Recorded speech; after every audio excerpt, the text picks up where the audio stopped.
نون جو ہے وہ حروف مقطعات میں سے ہے، اور بالاتفاق ہم یہ اس کا ترجمہ کرتے ہیں کہ اس کا مفہوم اللہ اور اس کے رسول صلی اللہ علیہ وآلہ وسلم جانتے ہیں۔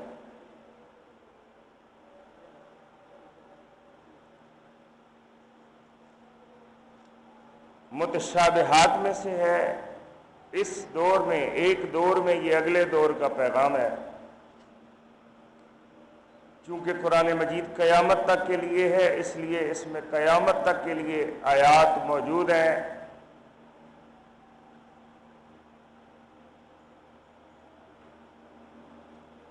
جس آیت کا دور آ جائے وہ محکمات میں شامل ہو جاتی ہے، اور جس کا ابھی دور نہیں آتا وہ متشابہات میں ہوتی ہے۔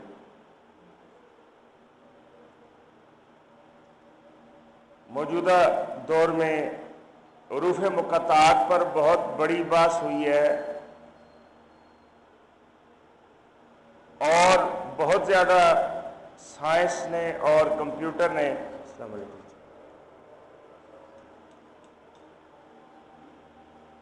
اس کے ذریعے قرآن مجید کی عظمت کو اجاگر کیا ہے۔ لیکن اس تمام بحث کو میں اس وقت موقوف کرتا ہوں، اس لیے کہ پھر یہ اتنا بڑا موضوع ہے کہ یہ بذات خود ایک لیکچر اس پہ ہو سکتا ہے، انشاءاللہ کسی وقت تفصیل سے بیان کریں گے۔ ارشاد فرمایا والقلم وما یسطرون، قلم کی قسم اور تحریروں کی قسم، ما انت بنعمت ربک بمجنون، اللہ کی رحمت سے، اللہ کی نعمت سے، اللہ کے فضل سے آپ مجنون نہیں ہیں۔ وَإِنَّ لَكَ لَأَجْرًا غَيْرَ مَمْنُونٍ، اور بے شک آپ کے لیے ضرور ایسا اجر ہے جو کبھی بھی ختم ہونے والا نہیں ہے۔ وَإِنَّكَ لَعَلَىٰ خُلُقٍ عَظِيمٍ، اور بے شک آپ اخلاق کے انتہائی اعلیٰ مقام پر فائز ہیں۔ فَسَتُبْصِرُ وَيُبْصِرُونَ، تو تم بھی دیکھتے جاؤ اور یہ لوگ بھی دیکھتے جائیں۔ بِأَيِّكُمُ الْمَفْتُونُ، اللہ تعالیٰ دکھا دے گا کہ کون دیوانہ ہے۔ یہ مختصر مفہوم ہے۔ آغاز ہوتا ہے قلم کی قسم اور تحریروں کی قسم۔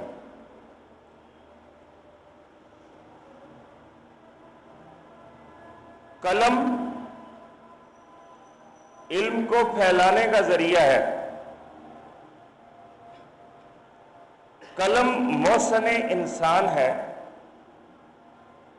قلم کا علم پر بڑا احسان ہے۔ اللہ تبارک و تعالی نے جب تخلیق کائنات فرمائی تو احادیث میں آتا ہے کہ اللہ نے سب سے پہلے قلم کو پیدا فرمایا اور اس کو حکم دیا کہ لکھ۔ اس نے عرض کیا کہ مولا کریم کیا لکھوں؟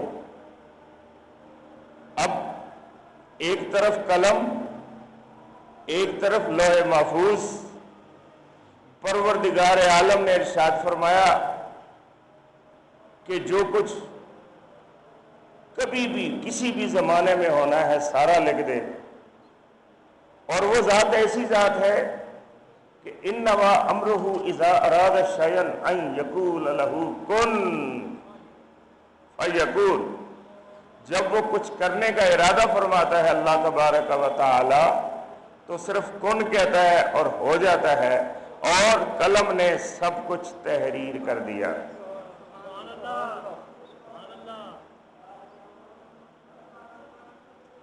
اگر اللہ حکم کرے تو قلم خود ہی لکھ دیتا ہے. قلم میں یہ طاقت بھی ہے. اور جس کے پاس اللہ کا اذن ہو، جب وہ حکم کرے تو قلم پھر بھی لکھ دیتا ہے. سبحان اللہ، سبحان اللہ، سبحان اللہ. اور یہاں سے بڑا خوبصورت واقعہ میرے ذہن میں آ گیا تو آپ کے سامنے میں پیش کر رہا ہوں کہ یہ دور تھا، علامہ اقبال بھی موجود تھے اور وہ کذاب بھی موجود تھا جس کو غلام احمد قادیانی بھی کہتے ہیں، جس نے جھوٹی نبوت کا دعویٰ کیا. اور علماء کرام بھی بڑی کثرت سے موجود تھے کہ بڑا زرخیز دور تھا وہ. اور تصوف میں سرتاج شریعت اور ماتاب طریقت حضرت پیر میر علی شاہ صاحب بھی موجود تھے. اور خود مرزائی جو ہے ان کی کتابوں میں نے پڑھا ہے کہ جس طرح سے قدم قدم پہ پیر میر علی شاہ صاحب نے ان کو للکارا اور مناظرے کی دعوت دی، اور غلام احمد قادیانی جو ہے وہ ہر دفعہ فرار ہو گیا. وہ بہت بڑا عالم تھا غلام احمد قادیانی، اس کے باوجود جب گرنے پہ آتا ہے انسان تو پھر گر جاتا ہے. اس لیے اللہ کے رسول صلی اللہ علیہ وسلم نے ہمیں یہ دعا سکھائی، اللہم انی اعوذ بک من علم لا ینفع.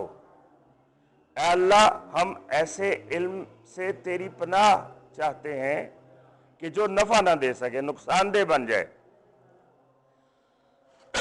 اب واقعہ یہ ہوا کہ وہ چونکہ عالم، اس کو اپنے علم پر بڑا ناز تھا، بڑے بڑے عیسائیوں کو اس نے مناظرے میں بگا دیا تھا. یہاں سے وہ مشہور ہوا، بعد میں انگریز نے اس پر جس طرح آج ہمارے یہاں ہوتا ہے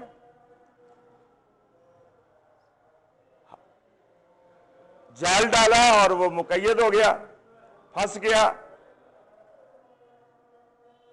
وہ کہتے ہیں نا کہ وہ یہ جو لوگ ہیں ان کا کہنا یہ ہے کہ ہر شخص کی ایک قیمت ہوتی ہے اور ہر شخص کا ایک ہینڈل ہوتا ہے، اور تمہیں اگر وہ ہینڈل مل جائے تو تم اس کو پکڑ سکتے ہو اور اس کی قیمت کا پتہ چل جائے تو ادا کر دو. یہ شیطانی فارمولہ وہ استعمال کرتے ہیں. اور بڑے بڑے انمول لوگ بھی ہوتے ہیں کہ تو نے جن جن کو عطا کی ہے انا کی نعمت، جان دے دیتے ہیں سائل نہیں ہونے پاتے. لیکن انگریز پیچھے لگے، انہوں نے قیمت معلوم کی، قیمت ادا کی، اور اس نے کہا کہ جہاد موقوف ہو گیا ہے، جہاد کا حکم جو ہے وہ منسوخ ہو گیا ہے.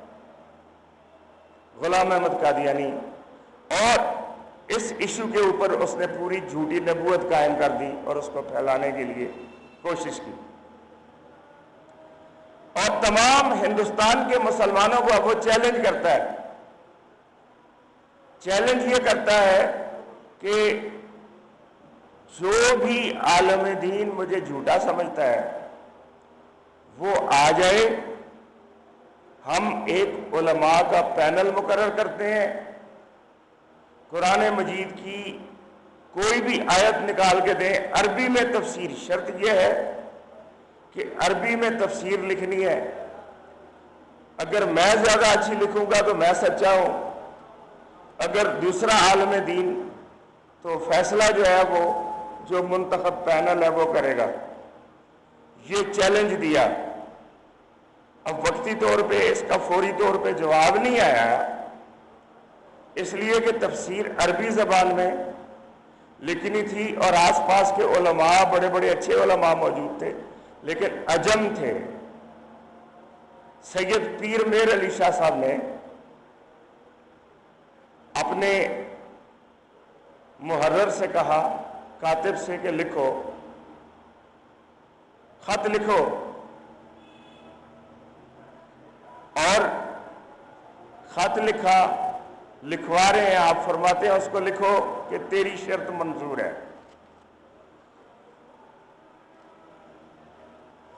اور تیری شرط کے ساتھ تجھے یہ رعایتیں بھی ہم دے رہے ہیں کہ تیری مرضی کا پینل ہوگا، تیری مرضی کے منصف ہوں گے، تیری مرضی کی جگہ ہوگی، اور تو ہوگا اور میں ہوں گا. لیکن ایک شرط میری بھی ہے کہ صرف قلم کو حکم دینا ہے. میں اپنے قلم کو حکم دوں گا کہ لکھو تفسیر، تم بھی اپنے قلم کو حکم دینا. جس کا قلم خود بخود لکھے گا وہ سچا ہوگا، اور جس کا قلم نہیں لکھ سکے گا وہ جھوٹا ہوگا. سبحان اللہ، سبحان اللہ، سبحان اللہ. اب وہ جو کاتب تھا ایک دم رک گیا. حضور یہ کیا لکھوا رہے ہیں کہ وہ تو آئی جھوٹا الو کا پٹھا، اس کے قلم نے تو کبھی لکھنا ہی نہیں ہے. لیکن اگر آپ نے کہا، آپ نے فرمایا، تو آپ کے قلم نے نہ لکھا تو پھر کیا ہوگا؟ وہ آپ نے ارشاد فرمایا، پڑھوے اپنی زبان میں فرماتے ہیں، پڑھوے جنج میں کہی جانا لکھی جا، میں نہیں لکھ رہا، سرکار کھڑے نے لکھوا رہے نے. سبحان اللہ، سبحان اللہ، سبحان اللہ. اور آپ نے اس کو چیلنج کیا اور خط بھی لکھا اس کے ایڈریس پر، اور پھر اس کے اشتہار لکھ کے پورے ہندوستان میں دیواروں پہ لگوا دیے. اور پھر آپ جدھر وہ ہوتا تھا ادھر پہنچ جاتے تھے، وہ وہاں سے بھاگ جاتا تھا کہ آؤ تمہارا چیلنج ہے. تو ہم نے قبول کیا، اب چیلنج کا سامنا کرو. تو وہ بھاگ جاتا تھا. تو عرض کرنے کا مقصد یہ ہے کہ اللہ کا حکم ہو تو قلم خود لکھتا ہے، اور اللہ کے اذن رکھنے والوں کا حکم ہو تو پھر بھی قلم خود لکھتا ہے، لکھ سکتا ہے. تو یہ خدائی طاقت ہے. جس طرح سورج میں ہے کہ اللہ نور السماوات والارض، اللہ آسمانوں اور زمین کا نور ہے، لیکن اس نے نور بانٹنے کے لیے سورج کو مقرر کیا تو سورج کے پاس اذن آ گیا. اب سورج نور بانٹتا ہے، بے شک وہ اللہ کا ہی نور بانٹتا ہے، لیکن سورج کے پاس یہ طاقت اللہ کی عطا کردہ موجود ہے. اور جو یہ کہے کہ میں اس کو نہیں مانتا، وہ ایک حقیقت کو نہیں مانتا، وہ ایک ریالٹی کو نہیں مانتا. تو پھر اس کے گھر میں بھی اندھیرا ہو سکتا ہے اور اس کے دل میں بھی اندھیرا ہو سکتا ہے. جو حقیقت کو نہ مانے. تو ارشاد فرمایا، نون والقلم وما یسطرون، قلم کی قسم اور تحریروں کی قسم. اللہ جانتا تھا کہ اب تحریر کا دور ہے، تقریر کا دور ہے، علم کا دور ہے، سائنس کا دور ہے. تو فرمایا اب ہوا یہ بات یہ ہوئی، ولید ابن مغیرہ اس کے بارے میں یہ کہا جاتا ہے کہ معاذ اللہ ثم معاذ اللہ ثم معاذ اللہ. نبی صلی اللہ علیہ وسلم کو اس شخص نے کہا کہ یہ تو مجنون ہے، معاذ اللہ، اور دیوانے ہیں، ان پر جنون طاری ہے.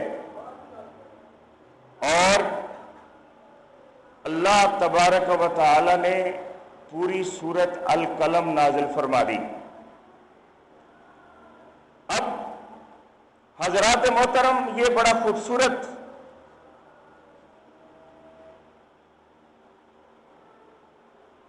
مقام ہے کہ قرآن مجید میں جب ہم غور کرتے ہیں تو ہمیں پتہ چلتا ہے کہ اللہ اور رسول کے درمیان یہ معاہدہ ہے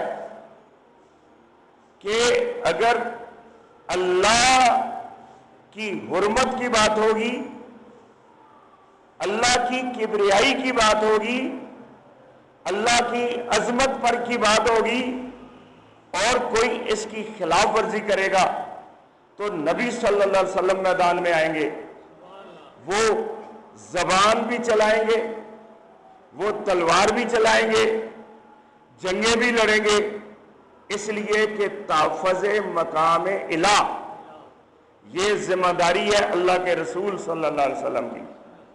لیکن اگر ذات مصطفیٰ پر حملہ ہوا تو مصطفیٰ صلی اللہ علیہ وسلم نہیں بولیں گے، پھر اللہ تبارک و تعالی جواب دے گا اور اللہ تبارک و تعالی دفاع فرمائے گا۔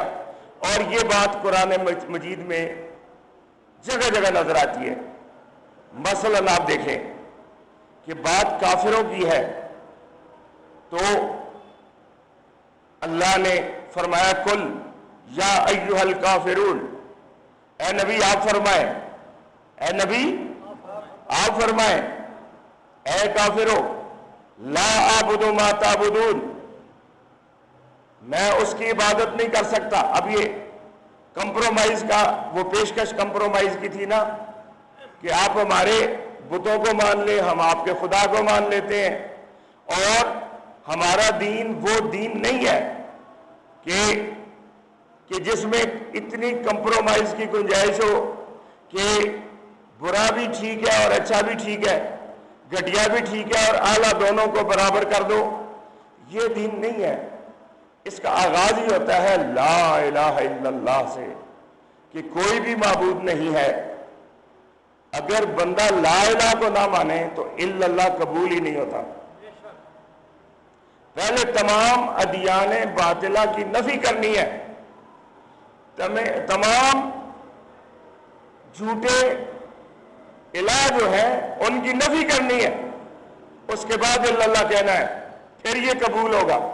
تو یہ دعوت کہ تم ہمارے مان لو خداؤں کو، ہم آپ کے خداؤں کو مان لیتے ہیں، باغباں بھی خوش رہے، راضی رہے، صیاد بھی۔ تو اللہ نے فرمایا جواب کہ آپ فرما دیں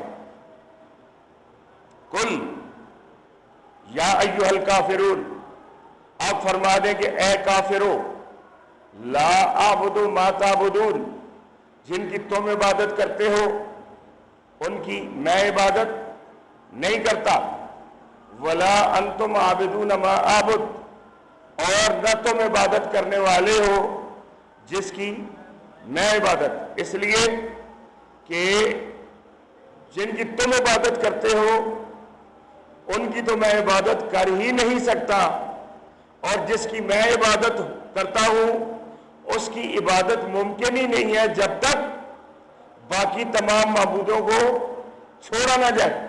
ولا انا عابد ما عبدتم، اس لیے یہ جان لو کہ میں اس کی عبادت کر ہی نہیں سکتا جن کی تم عبادت کرتے ہو۔ ولا انتم عابدون ما اعبد، اور نہ اصلاً حقیقتاً فطرتاً تم اس کی عبادت کر سکتے ہو جس کی میں عبادت کرتا ہوں۔ لکم دینکم ولی دین، تمہارے لیے تمہارا راستہ، میرے لیے میرا طرز حیات، تمہارے لیے تمہارا دین، میرے لیے میرا دین۔ کون جواب دے رہا ہے؟ اللہ فرما رہا ہے کل، اے نبی آپ فرما دیں، اس لیے کہ بات الوہیت کی ہے، بات اللہ تعالیٰ کی ہے، اور کافر اللہ کی الوہیت میں شرک کو داخل کرنا چاہتے ہیں، تو جواب کون دے؟ اللہ کے رسول دیں، اے نبی آپ فرما دیں۔ لیکن ابو لہب اس نے کہا معاذ اللہ، آپ کے ہاتھ ٹوٹ گئے۔ فاران کی پہاڑیاں گواہ ہیں کہ اللہ کے رسول صلی اللہ علیہ وآلہ وسلم نے تمام خاندان کو بلا لیا، تمام قبیلے کو، تمام علاقے کے لوگوں کو بلایا اور پوچھا کہ اگر میں تم سے کہوں کہ اس پہاڑی کے پیچھے ایک لشکر جرار ہے جو تم پر حملہ کرنا چاہتا ہے، تو کیا تم مان لو گے؟ سب نے کہا کہ اے محمد صلی اللہ علیہ وسلم، ہم اس لیے مان لیں گے کہ آپ نے کبھی جھوٹ بولا ہی نہیں، آپ صادق ہیں، آپ امین ہیں۔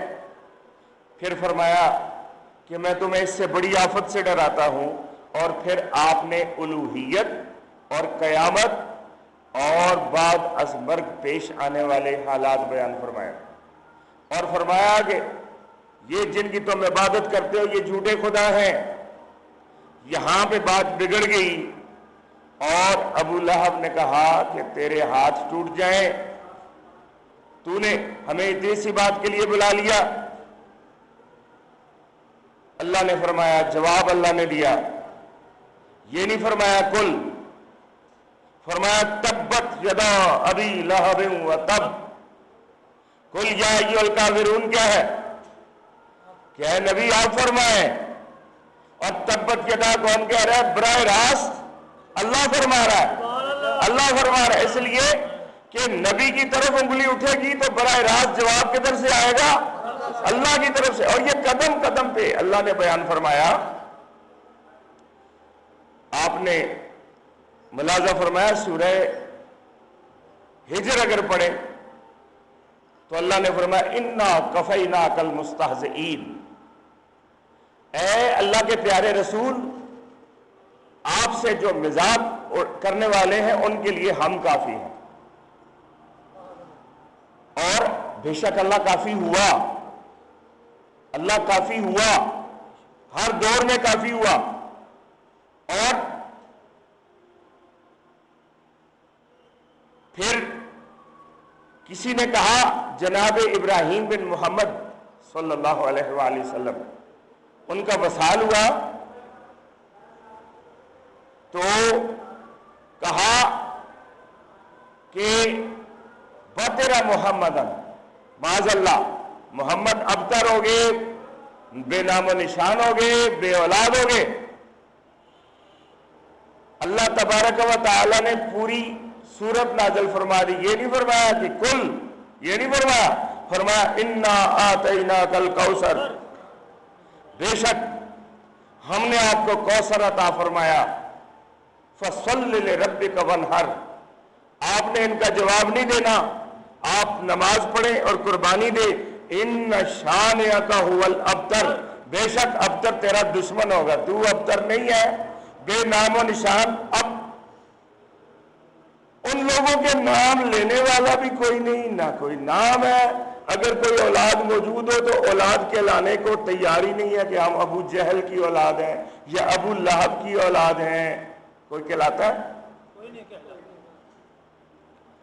الحمدللہ اللہ کے رسول صلی اللہ علیہ وآلہ وسلم کے اولاد بھی موجود ہے، اور فخر سے بیان کرتے ہیں،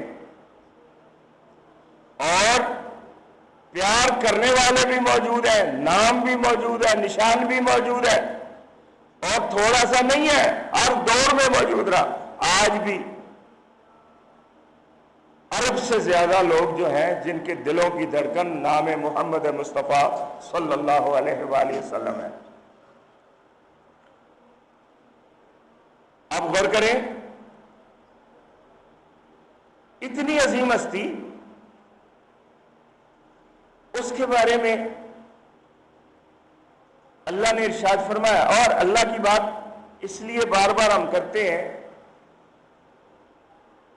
کہ بڑے خوبصورت الفاظ تھے علامہ اقبال کے، فرمایا خدا در انتظار حمد ما نیست، اللہ تعالی ہماری حمد کا محتاج نہیں ہے، محمد چشم بر راہ ثنا نیست، محمد صلی اللہ علیہ وآلہ وسلم بھی ہماری تعریف کے منتظر نہیں ہیں، محمد حامد مدح خدا بس، اللہ کی تعریف کرنے کے لیے نبی صلی اللہ علیہ وسلم کی ذات کافی ہے، اور خدا مداح شان مصطفیٰ بس، اور محمد صلی اللہ علیہ وسلم کی تعریف کرنے کے لیے صرف اللہ کی ذات کافی ہے۔ سبحان اللہ سبحان اللہ۔ غالب نے اس میدان میں تباہ آزمائی کی کوشش کی تو بالآخر یہ کہنے پہ مجبور ہوا، غالب ثنائے خواجہ پہ یزداں گذاشتے ہیں،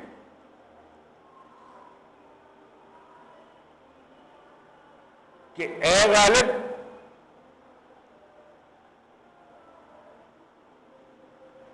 ہم نے محمد مصطفیٰ صلی اللہ علیہ وسلم کی تعریف اللہ کے حوالے کر دی، کہا ذات پاک مرتبہ دان محمد است، کیونکہ وہی ذات ہے جو محمد صلی اللہ علیہ وسلم کا مرتبہ جانتی ہے، ہمیں تو پتہ ہی نہیں، ہمیں تو مقام کا ہی نہیں پتہ، ہم کیا تعریف کریں۔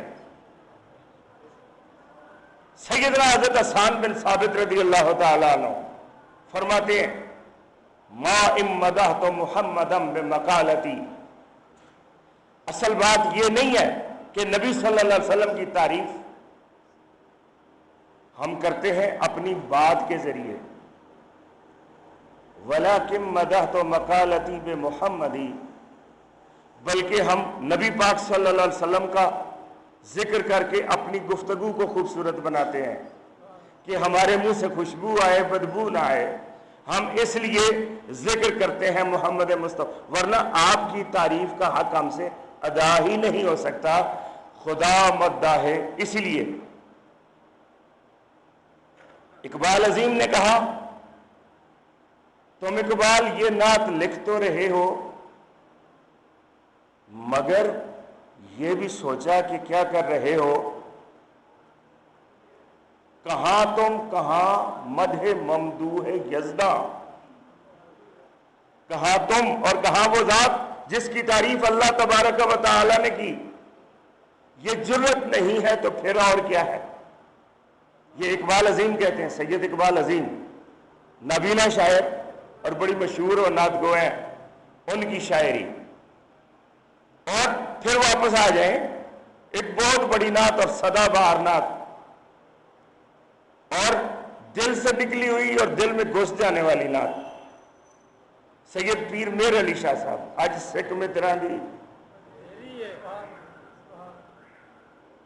انہوں نے بھی نعت لکھی، لیکن کیا فرماتے ہیں، کتھے میر علی کتھے تیری ثنا، یعنی بہت بڑا مقام ہے۔ پیر میر علی شاہ صاحب، ہمارے ماں باپ ان پر قربان ہو، ہماری نسلیں ان پر قربان ہو، اتنی بڑی ہستی، اتنی بڑی ذات، اور وہ فرما رہے ہیں کتھے میر علی کتھے تیری ثنا، گستاخ اکھی کتھے جا لڑیاں۔ اب آپ یہاں غور کریں، اس لیے سب سے مناسب طریقہ یہی ہوتا ہے کہ نبی پاک صلی اللہ علیہ وسلم کی تعریف کریں تو اللہ کی زبان میں کریں، کہ اس میں نہ مبالغہ، نہ جھوٹ، نہ کمی، نہ کجی، نہ لغزش، نہ کوتاہی، نہ کمزوری۔ تو فرمایا نون والقلم وما یسطرون، قلم کی قسم اور تحریروں کی قسم، تو تحریروں کا زمانہ آ گیا، تحریریں لکھنا شروع ہوئی۔ میرے پاس لسٹ موجود ہے اور دنیا اس کی گواہ ہے کہ دنیا کا کوئی بھی دانشور ایسا نہیں ہوا جس نے نبی پاک صلی اللہ علیہ وسلم کی تعریف نہ کی ہو، اور متاثر نہ ہوا ہو۔ یہ بڑا مشہور واقعہ ہے کہ دلو رام بڑا مشہور شاعر تھا، کہ مسلمانوں کے مشاعرے میں آیا اور اس نے یہ شعر پڑھا کہ لے کے دلو رام کو حضرت چلے جنت کو، جب غل ہوا ہندو بھی محبوب خدا کے ساتھ ہے، اور اتنے جوش میں اس نے ایسے یہ لفظ ادا کیے کہ لوگ اٹھ کے دیکھنے لگے جیسے اللہ کے رسول آئے ہیں اور اس کو لے جانے لگے ہیں۔ یہ ایک تاریخی واقعہ ہے۔ اور اللہ کی عجیب شان ہے کہ کافر بھی اگر نبی صلی اللہ علیہ وسلم کی عظمت کا لحاظ کرتا ہے تو اللہ اس پہ بھی کرم کرتا ہے۔ ابو لہب کے بارے میں آپ نے پڑھا کہ مرنے کے بعد خواب میں آیا کسی کے، تو پوچھا تیرا کیا حال ہے، کہا کہ جل رہا ہوں آگ میں، اور پورا جسم جل رہا ہے، بس ایک انگلی کے سوا، ایک انگلی کے سوا، اور اس کو میں چوستا ہوں تو اس سے مجھے تسکین ملتی ہے۔ پوچھا اس انگلی کا کیا معاملہ ہے؟ اس نے کہا کہ جب لونڈی نے آ کے مجھے اطلاع دی تھی کہ عبداللہ کے گھر میں ایک بیٹا پیدا ہوا ہے، تو میں نے کہا تھا کہ لونڈی تم آزاد ہو۔ اس انگلی سے میں نے اشارہ کیا تھا، اور میرے تمام جسم پر عذاب ہے، لیکن وہ انگلی جو ہے اللہ نے اس سے یہ گناہ جو ہے، یہ عذاب جو ہے وہ ساکت کر دیا ہے۔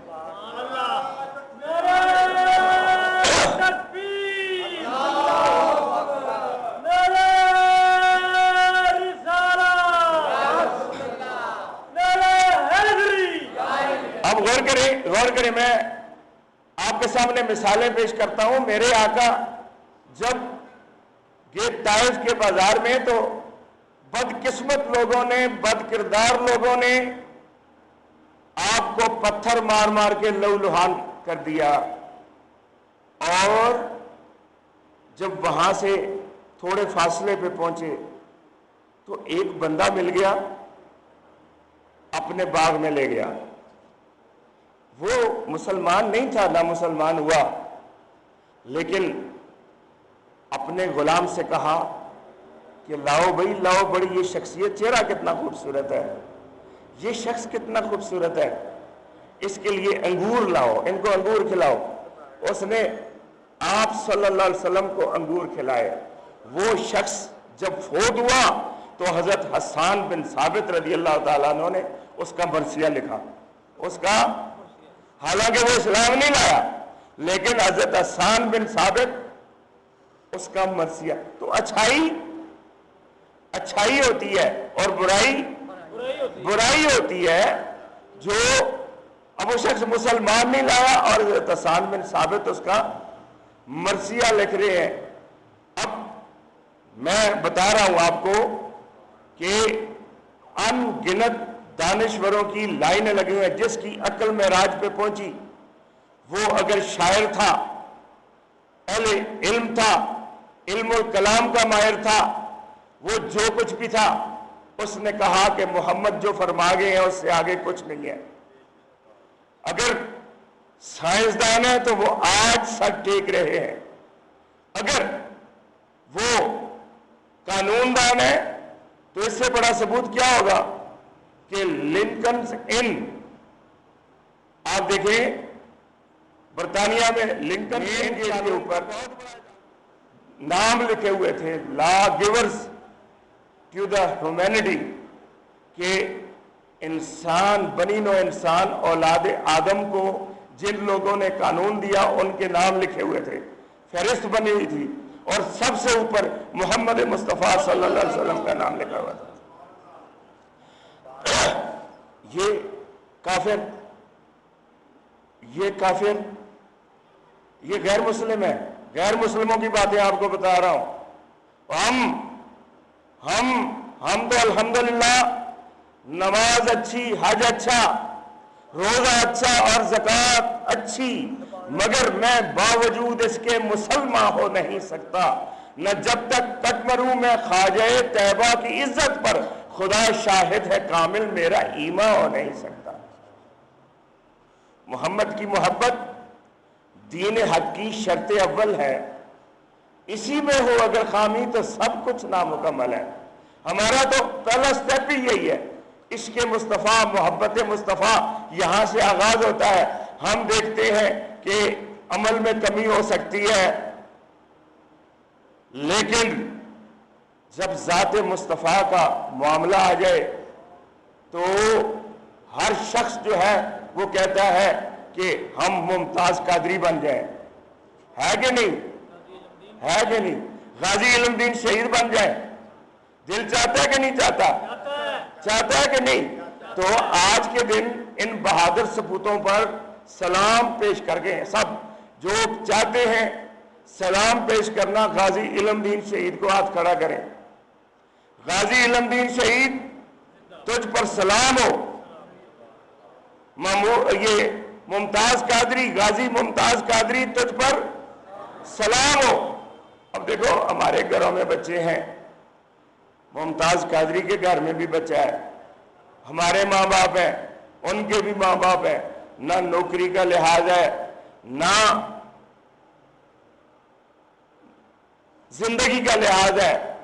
اور میں نے سمجھا، میں نے دیکھا کہ اس کے پہلے اگر آپ دیکھیں نا، ویڈیو دیکھیں، اس سے پہلے وہ نعت پڑھ رہا ہے تو بڑی بے قراری ہے، ابھی اس نے یہ کام سر انجام نہیں دیا، لیکن جب بغیرت کو جہنم واصل کیا تو اس کے بعد اس کے ہاتھ پیچھے بندھے ہوئے ہیں، اس کے ارد گرد پولیس والے کھڑے ہیں، پھر وہ نعت پڑھ رہا ہے لیکن بڑے اطمینان سے پڑھ رہا ہے، بڑے سکون سے پڑھ رہا ہے۔ یہ سارے دوستوں نے دیکھا، ویڈیوز اس کی موجود ہے، آپ پڑھیں تو کتنا اطمینان اس کو حاصل ہوا، اور یہ اللہ کی دین ہے۔ اور دنیا ساری کس لیے، یہ ماہرین نفسیات بھی بتاتے ہیں، ماہرین معاشیات بھی بتاتے ہیں کہ ساری دنیا مصروف عمل ہے۔ کیوں؟ کیا چاہتے ہیں؟ سیٹسفیکشن چاہتے ہیں۔ تو اگر اطمینان ملتا ہے تو غلام مصطفیٰ بن کے ملتا ہے۔ محمد کی غلامی ہے سند آزاد ہونے کی، خدا کے دامن توحید میں آباد ہونے کی۔ میں یہ عرض کر رہا تھا کہ تحریریں سامنے آئی تو پھر عجیب عجیب نظارے ملے۔ اب آپ دیکھیں، بڑا مشہور واقعہ نول کشور۔ نول کشور ایک نام ہے کہ ہندوستان پاکستان کی تقسیم سے پہلے لاہور میں ایک پبلشر تھا، اس کے مکتبے کا نام بھی مکتبہ نول کشور تھا۔ ہماری اس وقت دین کی جتنی کتابیں چھپی ہوئی ہیں وہ مکتبہ نول کشور سے ہمارے پاس بھی موجود ہے، لیکن آپ کے جو بزرگ ہیں وہ بتائیں گے کہ جب مسلمان چھاپنے والے نہیں ہوتے تھے تو ہماری کتابیں کون چھاپتا تھا؟ نول کشور۔ نول کشور چھاپتا تھا۔ لیکن ایک عجیب کام اس شخص نے کیا، اس نے کہا کہ جو شخص بھی قرآن لکھے گا وہ پہلے وضو کرے گا، یہ اس نے خود ضابطہ مقرر کیا، اور جو دینی کتاب لکھے گا وہ اس کمرے میں جوتا پہن کے نہیں جائے گا جس میں کتاب لکھی جا رہی ہے۔ یہ اس نے مینرز مقرر کیا۔ اب عجیب واقعہ اس سے آگے ہے، وہ یہ کہ نول کشور اس نے اسلام قبول نہیں کیا، لیکن جب اس کی سمادھی پہ اس کو رکھا گیا، اس کو جلانے لگے تو آگ دیتے جا رہے تھے، وہ جل نہیں رہا تھا۔ یہ تاریخی واقعہ ہے۔ اور بالآخر ان کے سارے پنڈت اکٹھے ہوئے، علماء بھی اکٹھے ہوئے کہ یہ کیا ماجرا ہے، یہ شخص جل نہیں رہا۔ تو انہوں نے کہا کہ یہ احترام قرآن اور احترام رسول کی وجہ سے اس کو آگ جلا ہی نہیں سکتی ہے، اس کو آگ نہیں جلا سکتی ہے۔ اور اس کے پوتے نے اس وقت اسلام قبول کیا، اس کے بعد اس کی آئندہ نسلیں مسلمان ہو گئیں۔ جب آپ کو پتہ ہے، میں نے ایک واقعہ سنایا تھا کہ دو صحابہ کرام نے جب خواب میں بادشاہ وقت کو بتایا کہ ہمارے مزار میں پانی آ گیا ہے، تو ان کی قبریں اکھاڑی گئی، تو 1400 سال کے بعد، 1300 سے زیادہ سال کے بعد ان کے بدن سلامت نکلے صحابہ کرام کے۔ تو اس کا پوتا بھی دیکھنے والوں میں موجود تھا، نول کشور کا، وہ اس وقت مسلمان ہو گیا، اور اس کے بعد اس کی آئندہ نسلیں الحمدللہ مسلمان ہیں۔ اب ایک اور شخص کی طرف آئیے کہ مائیکل آرٹ سائنسدان ہے، اور مائیکل آرٹ پوچھو تمہارا مذہب کیا ہے، وہ کہے گا عیسائی۔ تمہارا پیشہ کیا ہے؟ میں سائنسدان ہوں۔ تمہاری شریعت کیا ہے؟ میں امریکن ہوں۔ اب غور کریں، اس کے دل میں خیال آیا کہ دنیا میں سے کچھ لوگ ایسے بھی ہیں جنہوں نے بہت زیادہ انسان کی خدمت کی ہے، عظیم ترین انسان، ان کو چن لیتے ہیں۔ وہ کہتا ہے کہ اپنی بیگم کو بھی میں نے ساتھ ملایا اور ہم نے کئی سال تک تحقیق کی، پوری دنیا کی ہم نے تاریخیں کھنگالی اور لوگوں کے کارنامے نوٹ کیے اور ان میں سے 100 بندے منتخب کیے، 100 بندے۔ اب اس نے کتاب لکھی جس کا نام ہے The 100۔ کیا نام ہے؟ اب The 100 کتاب جو ہے یہ کوئی بھی خرید سکتا ہے، مارکیٹ میں پوری دنیا میں اویلیبل ہے۔ اب وہ شخص جو امریکی ہے وہ پہلے نمبر پہ ابراہم لنکن کو نہیں رکھتا ہے۔ وہ شخص جو سائنسدان ہے پیشے کے لحاظ سے وہ پہلے نمبر پر آئنسٹائن کو نہیں رکھتا ہے۔ وہ شخص جو مذہباً عیسائی ہے اس نے پہلے نمبر پر حضرت عیسیٰ علیہ السلام کو نہیں رکھا ہے، بلکہ وہ کتاب گواہی دے رہی ہے کہ پہلے نمبر پر وہاں نام محمد مصطفیٰ صلی اللہ علیہ وسلم جگمگا رہا ہے۔ اب آپ بتائیں کہ وَالْقَلَمِ وَمَا يَسْطُرُونَ، قلم کی قسم، تحریروں کی قسم، قسم کا مطلب گواہی، اللہ کی قسم یعنی اللہ گواہ ہے، اور تحریروں کی قسم، تحریریں گواہ دیں گی۔ ہے محمد تحریر گواہی دے رہی ہے کہ نہیں دے رہی؟ دے رہی ہے نا۔ اور پھر ایک دوست نے سوال کیا تو پھر ان میں سے کچھ اس طرح کے کیوں ہو جاتے ہیں جیسے ٹیری جونز؟ میں نے عرض کیا کہ گڑا گڑا ہی ہوتا ہے، لیکن گڑے اور گڑے میں فرق ہوتا ہے۔ اب پھر میں نے اس کو مثال دی کہ سونے کی کان وہ بھی گڑا ہے کہ نہیں، اور جو گٹر ہے وہ بھی گڑا ہے کہ نہیں؟ غور کریں، ہے تو دونوں گڑے، لیکن سونے کی کان سے جب نکلے گا سونا ہی نکلے گا، اور گٹر سے جب نکلے گا گند ہی نکلے گا، اس لیے کہ وہ گٹر ہے، گڑے دونوں ہیں۔ اس لیے کہ گڑے اور گڑے میں فرق ہے، اور یہ فرق خود ہی انسان ظاہر کرتا ہے کہ میں سونے کی کان ہوں یا گٹر ہوں۔ گندے منہ سے کبھی خوشبو آ سکتی ہے؟ اب یہاں سے آپ سمجھیں کہ خوشبو خوشبودار لوگوں سے آتی ہے اور گندے لوگوں سے بدبو ہی آتی ہے، اور یہ ہر دور میں موجود رہے۔ محمد مصطفیٰ صلی اللہ علیہ وسلم کے دور میں ابو جہل رہا، ابو لہب رہا، اور اللہ نے ہمیں سمجھا دیا کہ یہ نہ سمجھنا کہ آپ کی صحبت میں بیٹھے پھر بھی محروم رہے، آپ کو دیکھا پھر بھی محروم رہے۔ نہیں نہیں نہیں نہیں، جس طرح شاعر نے کہا محبت کے لیے کچھ خاص دل مخصوص ہوتے ہیں، یہ وہ نغمہ ہے جو ہر ساز پر گایا نہیں جاتا۔ اور اقبال عظیم جن کا میں نے ابھی حوالہ دیا وہ کہتے ہیں سوز دل چاہیے، چشم تر چاہیے،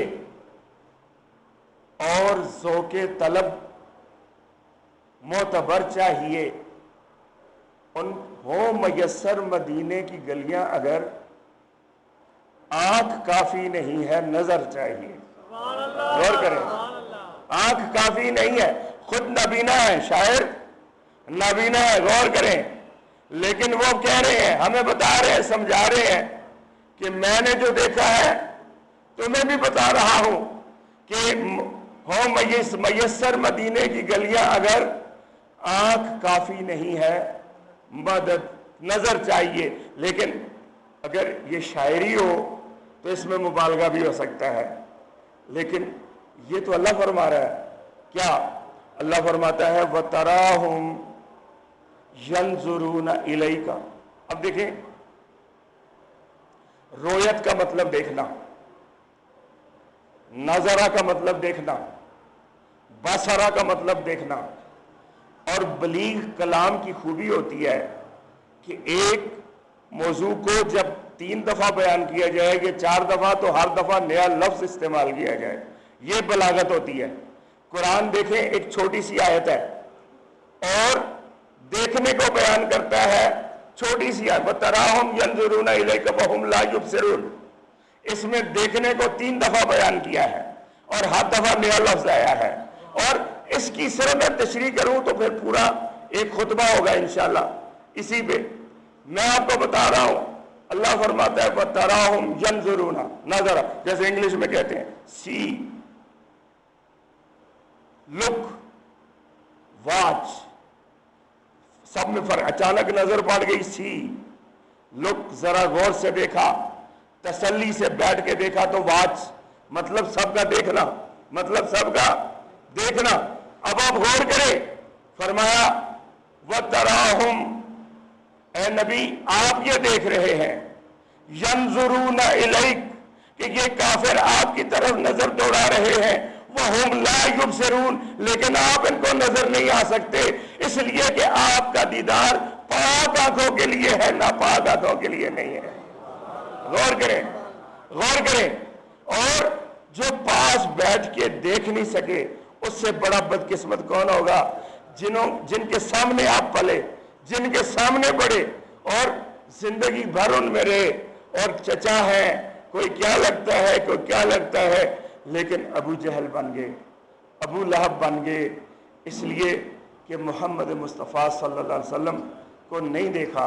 اور یہ پیورٹی ہے، دل کی پیورٹی، وہ پہچان سکتا ہے۔ اور یہ میں نہیں کہتا، وحدہ لا شریک کی قسم، مجھے دل چاہتا ہے کہ دل کھول کے آپ کے سامنے رکھوں، لیکن وقت جو ہے مجھے نہیں پتا، آج گھڑی بھی نہیں ہے میرے سامنے، آپ بتا دیں مجھے کیا وقت ہوا ہے، ٹائم کیا ہوا ہے؟ ایسا ہے جی، ٹائم ہو گیا ہے۔ اگر آپ اجازت دیں تو تھوڑا سا قرآن کی زبان میں فرمایا یا ایھا الذین آمنوا، سورہ حجرات 49 نمبر سورت،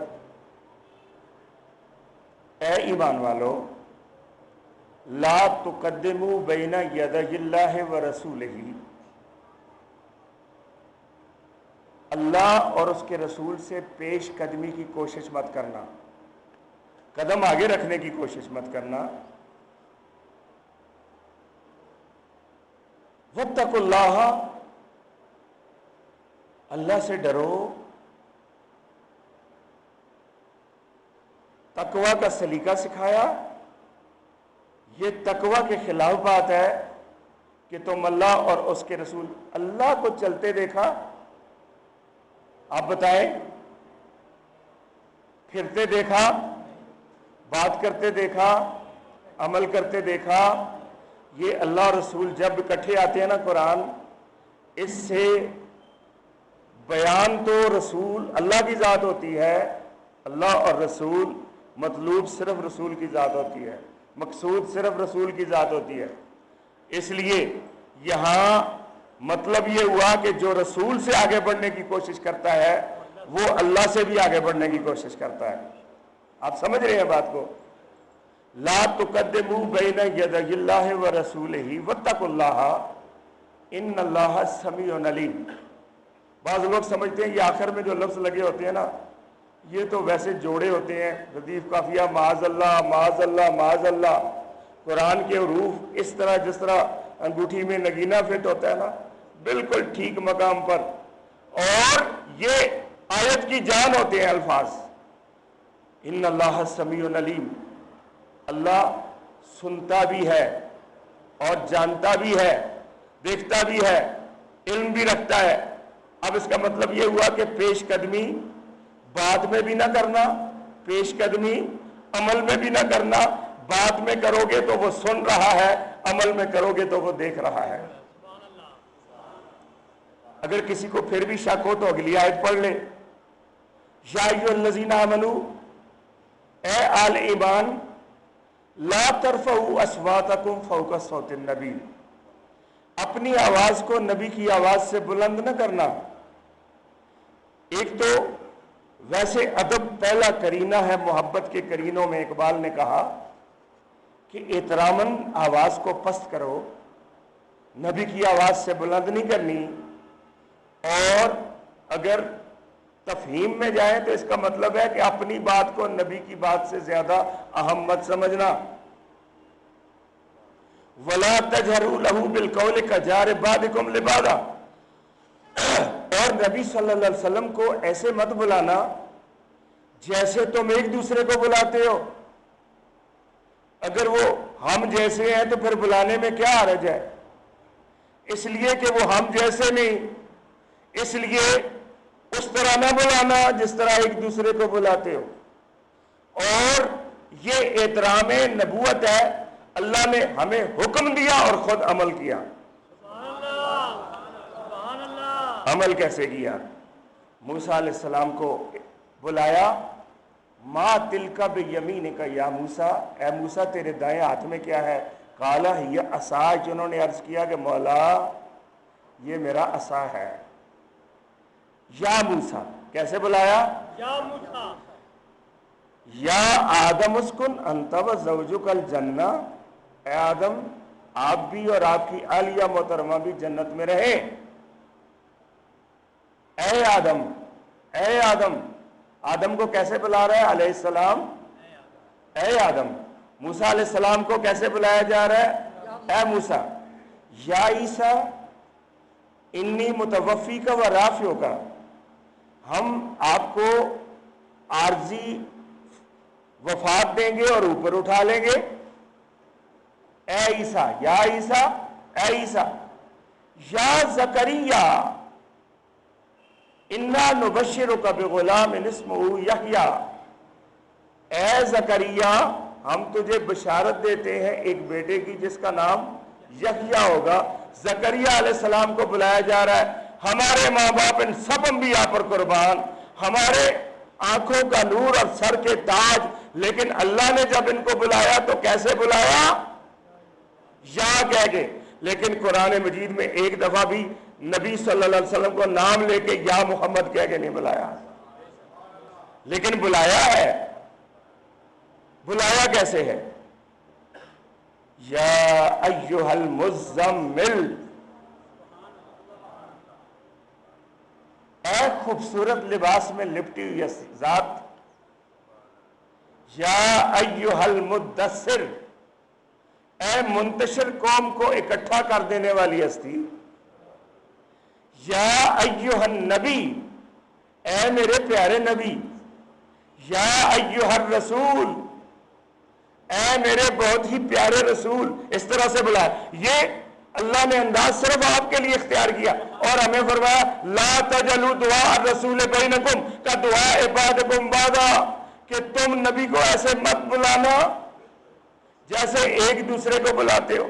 اب جب کہا بلانا نہیں تو اس میں یہ مطلب نکلتا ہے کہ سمجھ لینا لیکن بلانا نہ، نکلتا ہے کہ ایک دوسرے کے برابر سمجھ لینا، بتائیں نا آپ، تو اس کا مطلب ہے کہ وہ ہمارے برابر، ہم ان کے برابر، ہمارے باپ دادا ان کے برابر، کوئی ولی ان کے برابر، کوئی صحابی ان کے برابر، کوئی نبی بھی ان کے برابر نہیں ہے۔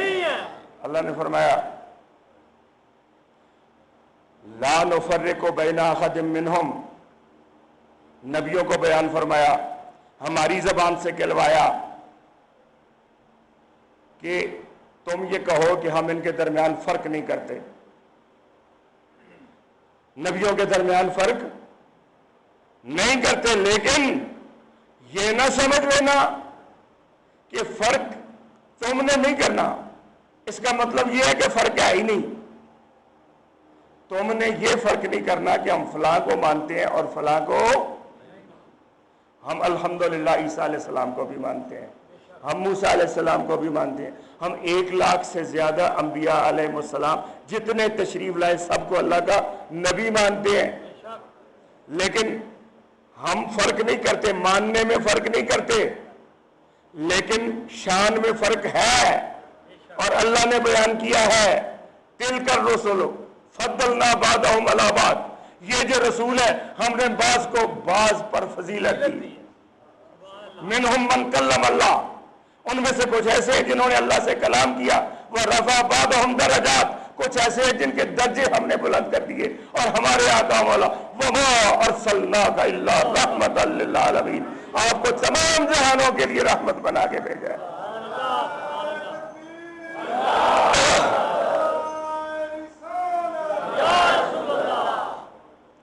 اس لیے فرق نہیں ہم کرتے، لیکن فرق ہے. ان جیسا کوئی نہیں ہے، ان کی مثل نہیں، ان کی مثال نہیں، ان کا سایہ نہیں، ان کا ہم شکل نہیں، ان کی تجسیم نہیں، ان کا مجسمہ نہیں.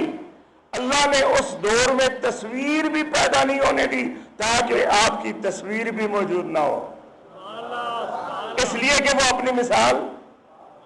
تو کیا ہم برداشت کر سکتے ہیں کہ اتنی بڑی ذات کا کوئی معاذ اللہ کارٹون بنائے؟ یہ گھٹیا لوگوں کی باتیں ہیں، یہ گھٹیا لوگوں کی، یہ جہنمی لوگوں کی باتیں ہیں، یہ گٹر کی پیدائش ہے، ان سے گاندھی نکلے گا. بالکل آپ نے ٹھیک فرمایا. یہ ہوتا ہے گٹر کہ یہ جب بھی کھلے گا اس میں سے کیا نکلے گا؟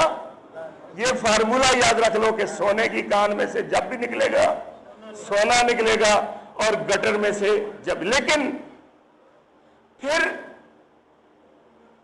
اب آپ فرمایا، حضرت علی رضی اللہ تعالیٰ عنہ فرماتے ہیں، اجازت تھوڑی سی میں، چونکہ آپ کو چھٹی ہے آج، تھوڑا سا ہم آپ سے وقت لے رہے ہیں اپنے اصول کے خلاف.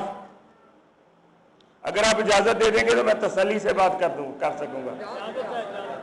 حضرت علی رضی اللہ تعالیٰ عنہ فرماتے ہیں کہ دوست 3 طرح کے ہوتے ہیں. تمہارا دوست ہے، یہ براہ راست دوستی ہے. تمہارے دوست کا دوست، یہ بھی تمہارا دوست ہے، یہ دوسری قسم ہے دوست کی، دوسرا درجہ ہے. اور تیسرا دوست ہوتا ہے جو تمہارے دشمن کا دشمن ہوتا ہے، تو وہ بھی دوست ہے. اس لیے کہ ایک موضوع پہ، ایک ایشو پہ اکٹھے ہو کہ دشمن ہمارا اکٹھا ہے تو تمہاری دوستی ہوگی. 3 طرح کے دوست فرمایا. دشمن بھی 3 طرح کے ہوتے ہیں. تمہارا دشمن یہ براہ راست دشمنی ہے. تمہارے دوست کا دشمن یہ دوسری دشمنی کی قسم ہے. اور تیسری تمہارے دشمن کا دوست، تمہارے دشمن کا دوست. اب آپ فرمائیں، اللہ نے فرمایا کہ تمہارے دوست کون ہیں. یہ قرآن مجید سورہ نساء میں بیان فرما دیا، نہیں سورہ مائدہ اللہ تبارک و تعالیٰ نے بیان فرمایا، انما ولیکم اللہ، بے شک تمہارا دوست اللہ ہے، ورسولہ، اور اس کا رسول تمہارا دوست ہے. مددگار، ولی کا مطلب مددگار بھی ہوتا ہے، رسول بھی ہوتا ہے، دونوں مطلب ہیں. دوست ہوتا ہی وہی ہے جو مددگار ہو، جو مددگار نہ ہو دشمن ہوتا ہے. بہتر یار اکیلے اس بے فیض سنگی کو لو، بہتر یار اکیلے کہ جس سے فائدہ ہی نہ ہو، مددگار نہ ہو جو. تو اللہ تمہارا ولی ہے، اللہ کے رسول تمہارے ولی ہیں. والذین آمنوا الذین یقیمون الصلاۃ ویؤتون الزکاۃ وہم راکعون، اور وہ اللہ والے بھی تمہارے دوست ہیں جو نماز پڑھتے ہیں، زکوٰۃ دیتے ہیں، اس کے باوجود جھک کے رہتے ہیں، اکڑتے نہیں ہیں. وہ بھی تمہارے دوست ہیں، وہ بھی تمہارے دوست ہیں. اب اللہ نے دوست بیان کر دیے. فرمایا یا لا تتخذوا یا ایھا الذین آمنوا، اے اہل ایمان، لا تتخذوا الیہود والنصارى اولیاء، کہ یہود اور نصارہ کو دوست مت بنانا. بعضهم اولیاء بعض، وہ ایک دوسرے کے دوست ہیں. وَمَن يَتَوَلَّهُم مِّنكُمْ، اب یاد رکھ لو کہ جس نے بھی ان کو دوست بنایا، اِنَّهُ مِنْهُمْ، وہ ہم میں سے نہیں ہے، وہ اللہ والا نہیں ہے، وہ نبی کا ساتھی نہیں ہے، وہ انہی میں سے ہے. اب سمجھ آ گئی حضرت علی کا فرمان کہ دشمن کا دوست دشمن ہے، دوست نہیں ہے. دشمن کا دوست خواہ اس کے سر پہ عربی لباس ہو، جب وہ دشمن کا دوست ہے تو ہمارا دوست، اس کے سر پہ سنی ٹوپی ہو پھر بھی دشمن کا دوست ہے تو ہمارا دوست نہیں ہے، وہ سر سے ننگا ہو پھر بھی اگر دشمن کا دوست ہے تو ہمارا دوست نہیں ہے۔ یہ بات، یہ فارمولہ اللہ نے دیا، یاد رکھ لو۔ اور بچنے کا طریقہ اور میں بتا رہا ہوں، وحدہ لا شریک کی قسم، ہماری باتیں صرف آرزویں ہیں، اپیلیں ہیں۔ یہ جس مقام پہ بیٹھے ہوئے ہیں یہ بغیرتوں کے ایجنٹ اگر یہ مل کر ایک آواز بلند کریں، میں اللہ کی وعدانیت کی قسم کھا کے کہتا ہوں کہ یہی ٹیری جونز جو ہے یہ محفل میلاد منوائے گا، منعقد کرے گا۔ یہ کیوں؟ یہ ان کو حوصلہ کس نے دیا؟ یہ ان لوگوں نے، بغیرتوں نے، یہ جا جا کے مڑ مڑ کے ان کی گود میں بیٹھتے ہیں اور ان کو اپنا دوست بناتے ہیں۔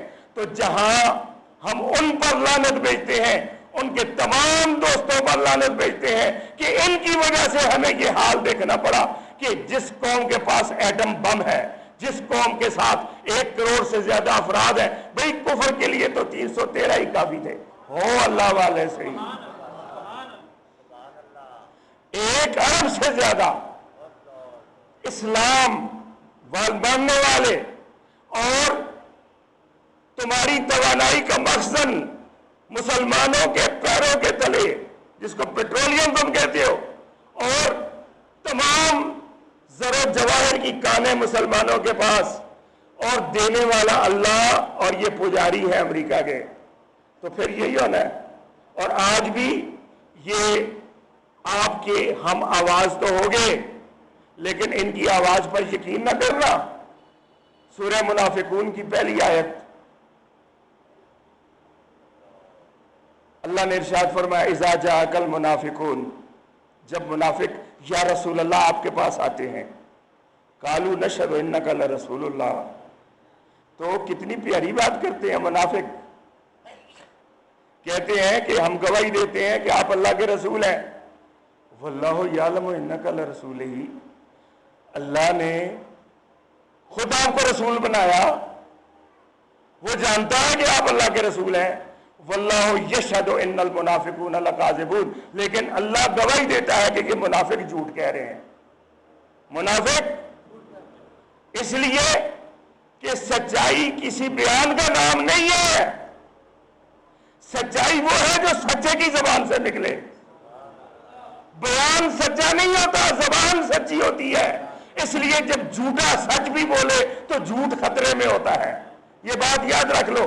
اللہ تبارک و تعالی ہمیں نہ تمہارے بیانوں کی ضرورت ہے نہ تم جیسے شیطانوں کی ضرورت ہے۔